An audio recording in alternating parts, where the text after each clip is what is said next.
All righty, with the 2020 election behind us, New Yorkers are now focusing on the 2021 race for mayor. So today, rumors become reality as Brooklyn Borough President Eric Adams is joining us this morning with a very big announcement. So you chose Good Day New York to make what announcement? Just first of all, ladies, good morning. This is a New York story for me. I've lived in this city all my life. It hasn't been easy, and it's the same narrative that many of our friends, families, colleagues are experiencing. I remember as a child having difficult times carrying a garbage bag full of clothing to school because my mom thought we were going to be thrown out and didn't want us to be embarrassed not to have a change of clothing. And I'm a blue-collar person. You know, you shake my hands, you're going to feel the calluses. My nails are not manicured. I believe in the everyday working New Yorker that wakes up every day, pulls up the gate, sweeps in front of his or her shop, do 13, 12 hours, hoping to eke out a living. And we're in a painful place right now, and I want to turn that pain into purpose, like I did as a young man who was arrested, assaulted by police. But I became a police officer because I believe in law enforcement and public safety. An advocate, a state senator, borough president, and now I believe is the time when this city is going through a painful moment, a dark moment. We're going to turn that darkness not into a burial, but a planting. We're going to rise up, and that's why I'm announcing today that I'm going to run for the mayor of the city of New York. I believe in this city. I love this city, and the people of this city. They know me, and most importantly, I know them. And this is a moment in a journey we're going to go on together. Well, we thank you for making the official announcement here on Good Day New York. You're entering a crowded field. How are you going to stand out? I think that we've had many, what I like to say, white-collar mayors throughout the years that really attempted to lead people from above the people. I'm a blue-collar mayor. I'm an everyday person that understands the needs and concerns. You just heard today approximately almost 10,000 TA employees are maybe laid off. I know these men and women. I was with them during COVID-19. When other people left the city, I stayed here. I put a mattress on the floor in Borough Hall and slept overnight for almost 4 months and handed out PPEs to these same employees. And I know the people who swipe their Metro card every morning, hoping that they can eke out a living and make it to their place of employment. And that is the type of individual that New Yorkers are looking for, someone that authentically care about them and understands the needs of New Yorkers. I don't need a listening tour to understand what New Yorkers need. I know New Yorkers because I am a New Yorker. I feel like, you know, people from Brooklyn kind of know we can kind of cut through that really fast. Speaking of cutting through that really fast, let's talk about some issues that are very important to New Yorkers. Where do you stand on defunding the police? We don't have to defund or disband. We need to change the ecosystem of public safety. Okay, what does that mean exactly, Mr. Borough President? Because we've seen an uptick in crime since we started talking about defunding the police. Who know this better than I do? The uptick in crime is due to the overproliferation of guns in our community. I want to put back in place our anti-crime unit to focus specifically on guns. And then we need to stop the flow of guns. Yesterday on Fulton Street, we had individuals shooting at each other that hit a woman over 70 years old while riding a bus. That's unacceptable.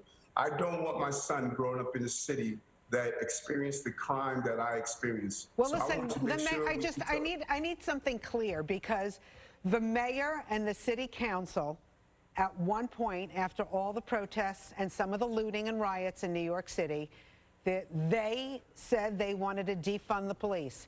Corey Johnson, the city council president, he said, we didn't go far enough taking $1 billion away from them. Where exactly do you stand? And I'm trying to be as clear as possible. We must become proactive in fighting crime and not reactive. And we should do nothing that is going to endanger the safety of the city, nothing at all. You heard me say this not today, but every day.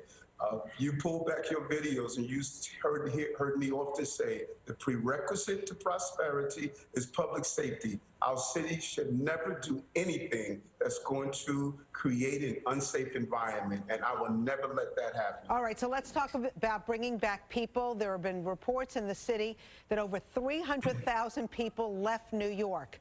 You've heard what our mayor said. He doesn't care. What do you say about that? I do, and I care a great deal. And this is not the time for the city of New York to be divided. We must be unified, and that's where I stand. I think it's so important is what we experienced during the 70s when you saw affluent New Yorkers, developers, business people, unions, everyday New Yorkers come together.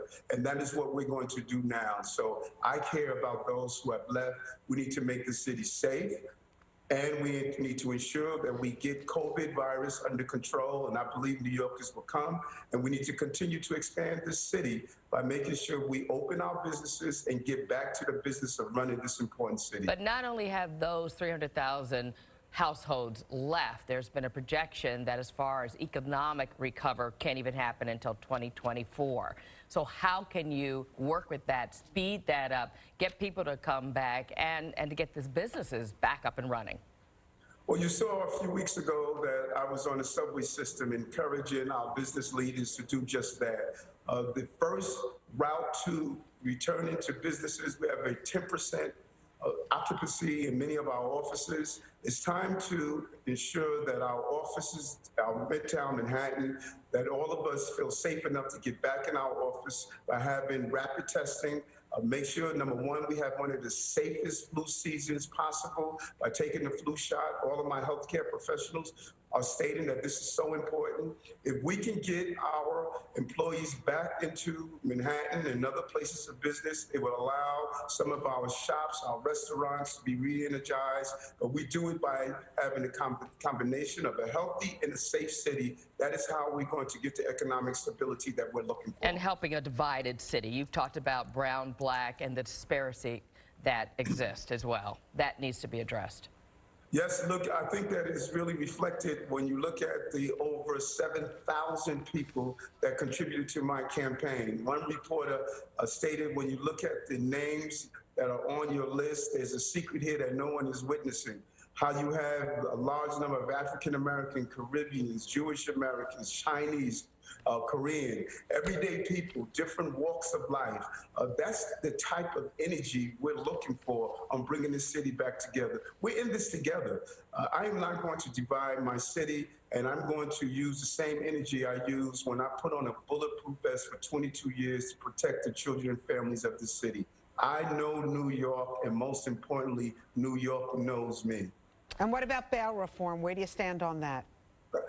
You know what? All you have to do is go to the videotape and see what I've stated over and over again. Anyone who has committed a non-predatory crime, we should not have people in jail if they stole an apple or if they jumped a turnstile in our subway system. But if you commit a predatory crime, rape, robbery, burglary, we should allow the judges to have the decision if a person should be held inside jail or not. But we have overused our criminal justice system. And I wanted to continue to state, let's be proactive. What do I mean by that? Look at Rikers Island. 80% of the men and women there don't have a high school diploma or equivalency diploma upon entry, and it's possibly that 40% are dyslexic. If we identify real educational opportunities, we won't send people to jail. We would give them the opportunity to be productive citizens in our society. So yes. Oops. Mr. Borough President. Proactive and not reactive. Education should not be a pathway of incarceration. All right. Do you want to take back that statement you made a long time ago about if you're from Iowa, you need to go back, and if you're from Ohio, no, it's Iowa and Ohio. You know, I'm from Ohio, and I'm a registered voter here now. This could get awkward. You're going to vote for me because you're a New Yorker. And listen, let me tell you something. You know, people looked at that comment, and you know, as you said in the beginning, Brooklynites are forthright and truthful in how they believe. Yes, we have a little edge to us, but we love our city and will continue to do so. I'm saying to all new arrivals, we want you here, but we want you to be part of our city. We don't want you to look down on those longtime New Yorkers, the mothers who sit on their stoops and go to church. We don't want you calling the police because someone tells you to put a leash on your dog. We don't want you to feel as though you can't patronize the businesses. We in this city together. And if you come to New York, we say to all outsiders or new arrivals, let's be part of this city together. That's the New York way. All right, very good. Brooklyn Borough President for now, Eric Adams. We appreciate you taking the time this morning and making the announcement here. Thank you. Take care. Good to see you both. Talk to you soon.